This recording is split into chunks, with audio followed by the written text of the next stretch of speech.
وہاں پر اس کو اس یونیورس کی جو ہے نا سمجھ نہیں آنے والی۔ اسی طرح جن لوگوں کو دنیا کے اندر اللہ تعالیٰ کے بارے میں یعنی ان کو ادراک نصیب نہیں ہوتا جن لوگوں کو، اور جو لوگ آخرت کے منکر ہیں اور جو پیغمبروں کا مذاق اڑاتے ہیں، جو انبیاء کرام کا مذاق اڑاتے ہیں، یعنی ملحدین کو آپ دیکھیں نا کیسے ہلکے انداز میں وہ بات کرتے ہیں۔ وہ کہتے ہیں کہ ایک مفروضے پہ جو ہے نا یہ بات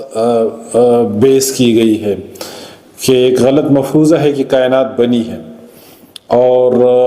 اس پہ پھر یہ سوال وہ کہتے ہیں کہ یہ الٹا ہے کہ یعنی 1,24,000 انبیاء کرام کی جو دعوت ہے اس کو یہ ٹی وی شو میں اور پروگرام میں آ کے کس طرح لات مار کے جو ہے نا یہ لوگ آگے نکل جاتے ہیں۔ یہ مفروضہ ہے، اس طرف تو 1,24,000 انبیاء کرام کھڑے ہیں اس دعوت کی طرف کہ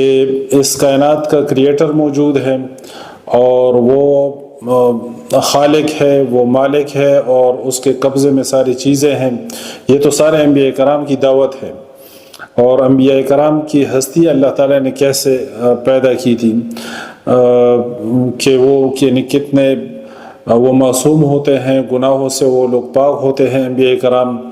اور ان کی پاکیزہ زندگی ہوتی ہے، وہ کبھی جھوٹ نہیں بولتے۔ انبیاء کرام جو ہے نا وہ امانت دار ہوتے ہیں، ان کو اللہ تعالیٰ نے جو صفات دی ہوتی ہیں، تو ان کی دعوت کو اور ان کی بات کو آپ ایک ٹی وی شو میں آ کے یا پروگرام میں آ کے اور 3 منٹ کے کلپ میں آ کے آپ ان کو اس طرح لات مار کے آگے نکل جاتے ہیں کہ یہ مفروضہ ہے۔ تو انبیاء کرام کی دعوت کو آپ مفروضہ کہتے ہیں، اللہ کی کتاب قرآن کو آپ مفروضہ کہہ کے آگے نکل رہے ہیں۔ تو یہ قرآن کے سامنے آپ لوگ کھڑے ہو سکتے ہیں، اس کے سامنے تو وہ فصیح اور بلیغ جو عرب کے شعراء تھے پیغمبر صلی اللہ علیہ وسلم کے زمانے میں، وہ اس کے سامنے نہیں ٹھہر سکے، اور آپ اس کو کہتے ہیں کہ یہ مفروضہ ہے، اس کو آپ سپوزیشن سمجھ رہے ہیں اور اس کو آپ ایزمپشن سمجھ رہے ہیں۔ جو انبیاء کرام کی دعوت ہے اس کو آپ سپوزیشن کہہ رہے ہیں کہ یہ ایک مفروضہ ہے، پیغمبروں کی بات کو آپ مفروضہ کہہ رہے ہیں، تو پیغمبروں کی جو دعوت ہے